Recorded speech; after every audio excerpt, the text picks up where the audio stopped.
Oi, eu sou a Bruna e esse é o canal Refúgio Literário. E esse é o quadro Personagens no Divã, um quadro onde nós analisamos personagens icônicos de livros, filmes e séries à luz da psicanálise. Se você gosta desse tipo de conteúdo, eu peço que você deixe seu like, se inscreva no canal e a gente começa o vídeo depois da vinheta.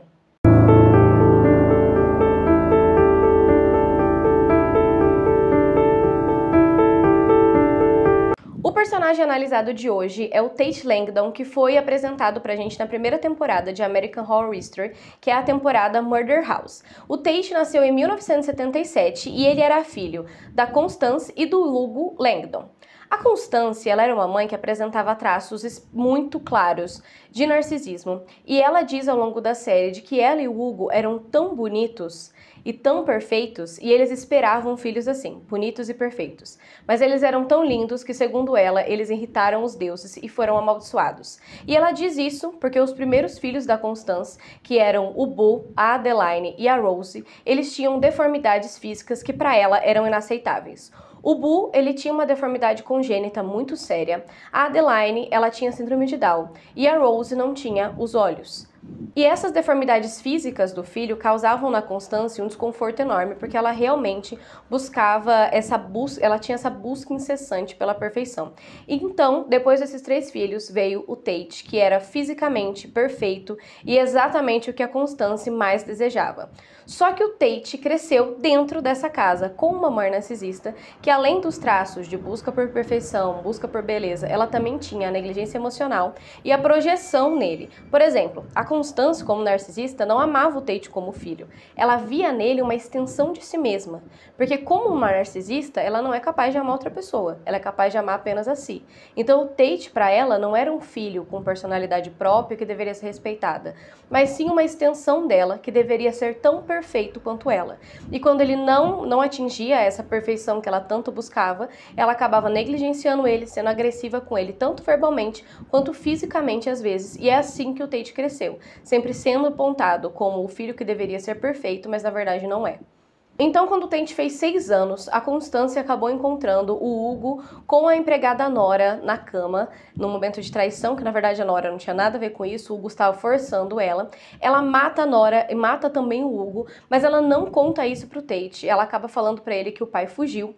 Então, nesse momento, o Tate tem que lidar tanto com o narcisismo da mãe, a busca pela perfeição, e também com o abandono, o suposto abandono do pai. Então, quando ele é adolescente, ele acaba encontrando o irmão dele, o Bo, dentro do sótão, todo amarrado, como se fosse realmente um animal, e ali ocorre a primeira grande ruptura que ele tem com a mãe. Nesse momento, ele entende que a mãe realmente é muito cruel, e ele entende todo esse narcisismo dela, e a partir desse momento, o Tate, além de ser uma criança psicologicamente complicada por conta dos seus traumas, ele passa a ver a mãe como uma inimiga, e ele passa a realmente agir como um inimigo da mãe, confrontando ela o tempo todo. Durante toda a série a gente vai vendo o quanto a Constance ela é uma pessoa fria, manipuladora e narcisista. Mas o ponto principal dentro dessa história dela com o Tate é quando ela paga um dos seus namorados para realmente dar fim no Bo. E ali o Tate entende que não existe uma forma dele poder salvar a sua família, que é o que resta para ele, é essa mãe. E ali ocorre a real ruptura entre ele e a mãe e o maior problema mental em relação ao Tate. No ano de 1994, o Tate acaba se vestindo com uma capa preta, uma maquiagem de caveira, pega uma arma, entra na sua escola em uma cena que faz referência ao massacre de Columbine e acaba matando os amigos de turma. O que é interessante ali é que ele não mata as pessoas que ele não gostava, que faziam bullying com ele ou algo do tipo, mas sim ele mata as pessoas que ele realmente gostava, que ele se relacionava. E ele vai falar isso posteriormente na análise dele, de que ele fez isso para livrar elas do mal do mundo. A questão que também é importante salientar aqui é que o Tate era sim, já antes disso acontecer, um adolescente mais reprimido, mais tímido, ficava mais na dele. Ele tem uma referência também ao Kurt Cobain na série, porque você vê que ele tem o cabelo, a roupa, que tem essa pegada mais do Kurt, o que também tem a ver com esse personagem. E a Constance não aceita isso, ela acha que ele não estava agraciando o mundo com todo o seu talento, que pra ela o talento dele era beleza e ele deveria ser articulado, assim como ela é, mostrando novamente que pra ela o filho era apenas uma projeção.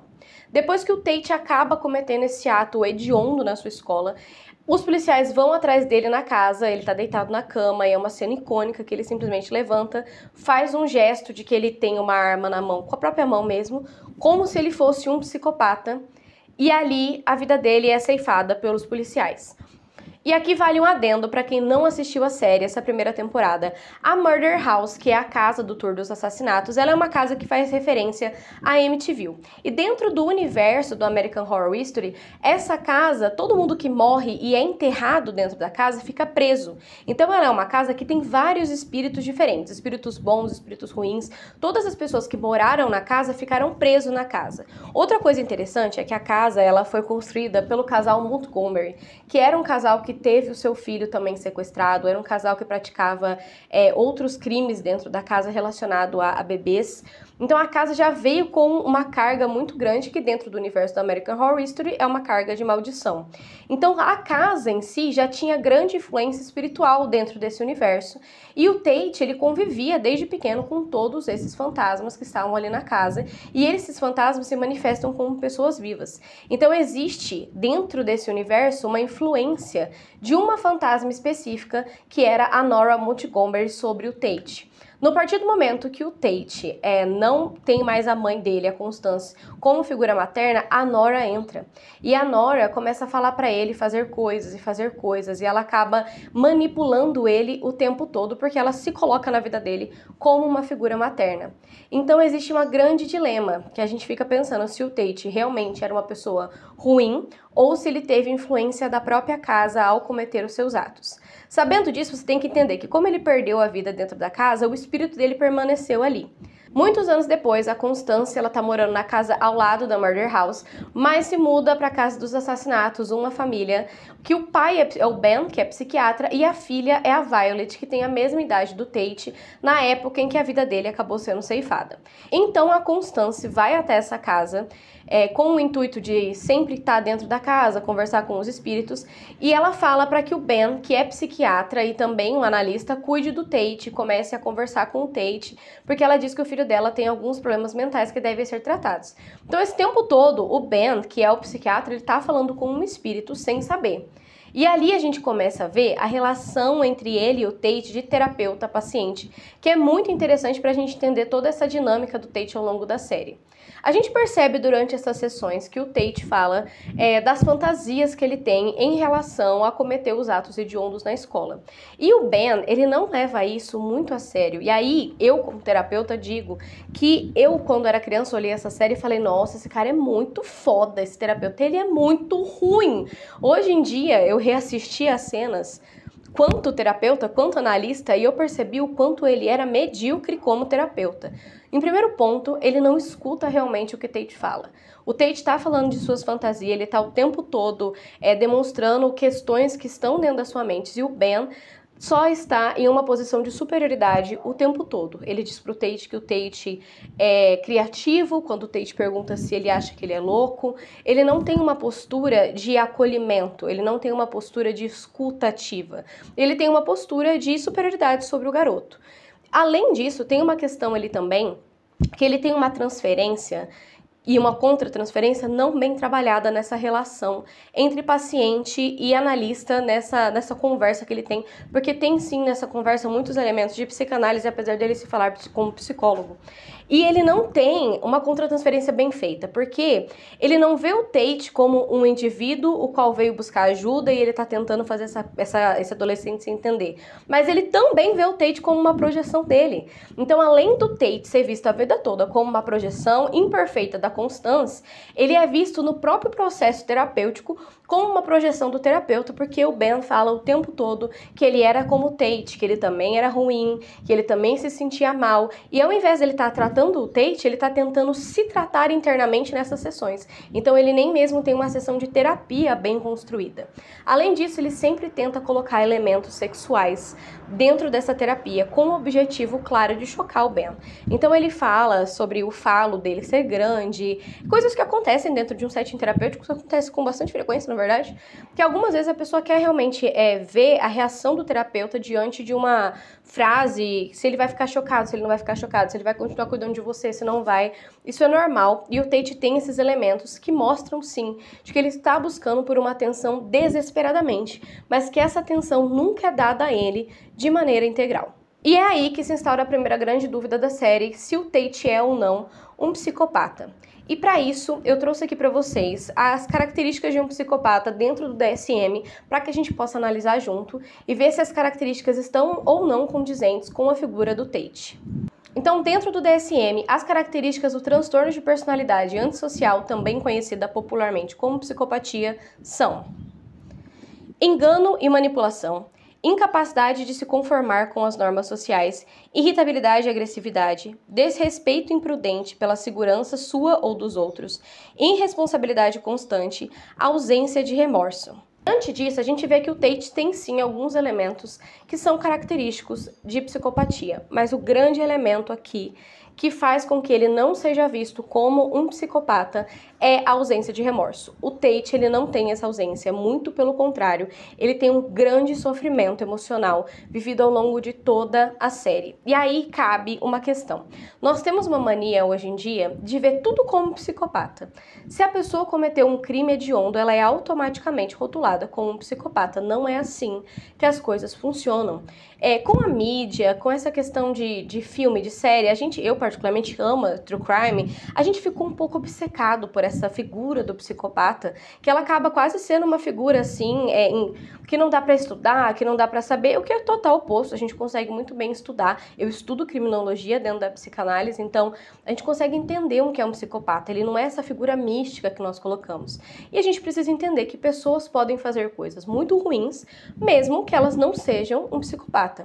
Dentro dessa questão do Tate, é importante falar também que, como ele faz uma referência clara a Columbine, em Columbine foram 2 atiradores que cometeram os atos hediondos. Um deles era o Dylan. O Dylan, ele não tinha uma propensão à psicopatia, tanto que tem o livro da mãe dele, O Acerto de Contas de uma Mãe, e ali ela fala sobre a criação dele. A gente percebe realmente que ele era um menino que tinha um grande sofrimento, até pelos diários dele. Tanto o Dylan quanto o Eric, do massacre de Columbine, que é uma história real, eles tinham diários e eles escreviam. No diário do Eric, que era possivelmente sim um psicopata, existia muito ódio, palavras de ódio, enquanto no diário do Dylan tinha muitos corações e ele falava muito da vontade que ele tinha de não estar mais nesse mundo.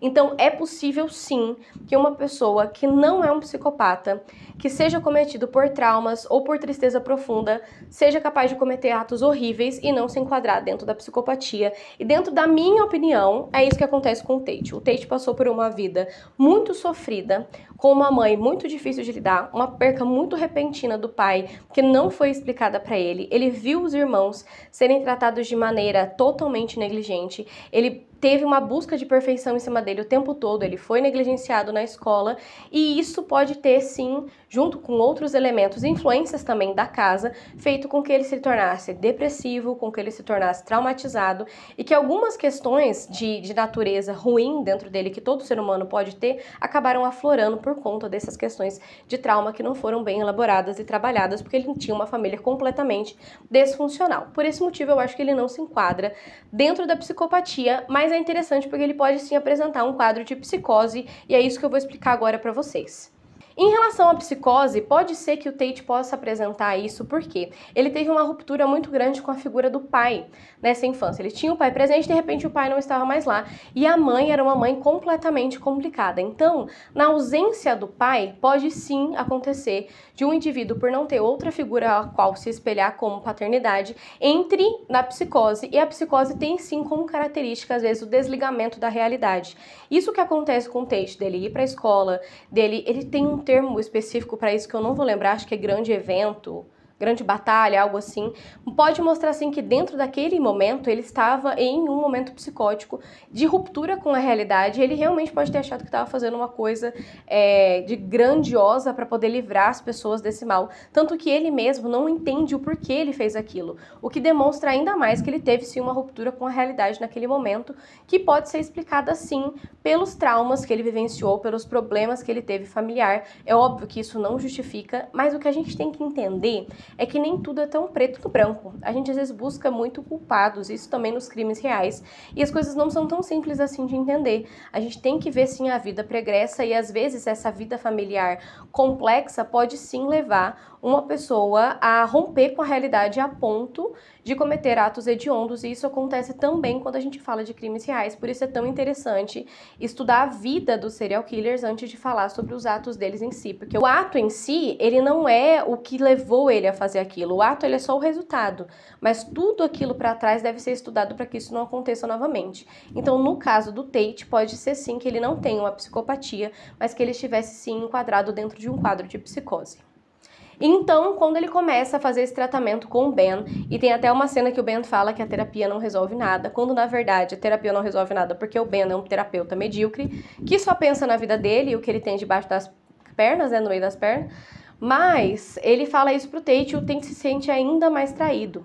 Mas além do Ben, ele encontra a Violet, que é a filha do Ben, que por mais que tenha um pai que é psiquiatra, ela se encontra numa depressão profunda com a qual o Tate acaba se conectando. E é aí que tem uma parte que a gente realmente não consegue passar pano pra ele, que é o relacionamento dele com a Violet, porque não é um relacionamento de duas pessoas que estão tristes e depressivas e usam um ao outro como apoio pra melhorar, mas na verdade ele faz com que a Violet fique cada vez pior. Então eles começam a mostrar as cicatrizes que eles têm, eles começam a mostrar o quanto sofrimento eles podem compartilhar junto. Então o amor dos dois é baseado no sofrimento compartilhado e não naquilo que poderia vir. E isso acaba culminando no fim da Violet, porque se até o amor dela se resume ao fim e ao sofrimento, é isso que restava para ela. Então o Tate, ele não foi uma boa pessoa para ela. Ele, na verdade, fez com que o sofrimento dela ficasse mais intenso e ela encontrou nele o conforto e talvez até uma forma de ir em frente para um ato que ela não tinha coragem antes de cometer, porque ela ainda tinha esperança de vida, mas então o Tate, ele não foi bom pra ela, nesse sentido, ele não trouxe ela pra cima, ele não a levou, ele não mostrou pra ela que ela poderia viver, mas ele mostrou pra ela que até o amor era manifestado nessa questão de mostrar suas cicatrizes, de realmente sofrer junto, e a vida dela se resumiu ao sofrimento familiar e também um sofrimento amoroso. Logo depois, a gente descobre que o Tate estava por trás também de muitos eventos traumáticos que foram para Violet e para a mãe dela dentro da casa, mas aí a gente não sabe se foi alguma coisa que ele realmente quis fazer ou se foram as influências malignas da casa. Em relação à casa, eu também acho interessante falar para vocês, porque como a casa faz referência à casa de Amityville, a gente tem que lembrar que na história real, em Amityville, primeiro ocorreu um crime, que foi com os DeFeus, mas depois outra família se mudou para a casa de Amityville, que foram os Lux, e a família Lux também falava que escutava vozes, que tinha uma influência muito grande da casa sobre os homens da família, que pode não ser explicada por um elemento sobrenatural, mas sim pela nossa psique e o quanto ela pode ficar corrompida quando nós estamos em um ambiente que já foi um ambiente de violência e que a gente sabe que aquele lugar foi um ambiente de violência. Muitas vezes a influência da casa, apesar de na série ela ser sim sobrenatural, pode ser explicada por uma questão psicológica também, porque pelo Tate saber que ocorreram tantos assassinatos, porque todo mundo da cidade conhecia a história da casa, ele pode ter sim sido influenciado pela própria história da casa a cometer os seus crimes, achando que como ele morava ali, não tinha outro sentido para ele, a não ser manter esse ciclo de dor, sofrimento e de assassinatos mesmo que tinha dentro daquela residência. Então a própria influência do local também pode explicar os atos do Tate. Eu espero que você tenha gostado desse vídeo, que você tenha entendido um pouco mais sobre a personalidade dele. Claro, lembrando que aqui a gente não tá dando nenhum diagnóstico, é mais uma brincadeira pra gente poder entender um pouco mais de psicanálise, entender um pouco mais sobre esse personagem. Se tem algum personagem que você gostaria que eu analisasse, deixa aqui nos comentários que eu vou ter todo o prazer em analisar pra você. Não se esqueça de ativar o sininho de notificação, assim sempre você vai estar por dentro quando tiver vídeo novo. Se inscreva no canal pra dar aquela força pra mim aqui com a monetização. E a gente se vê no próximo vídeo. Tchau, tchau!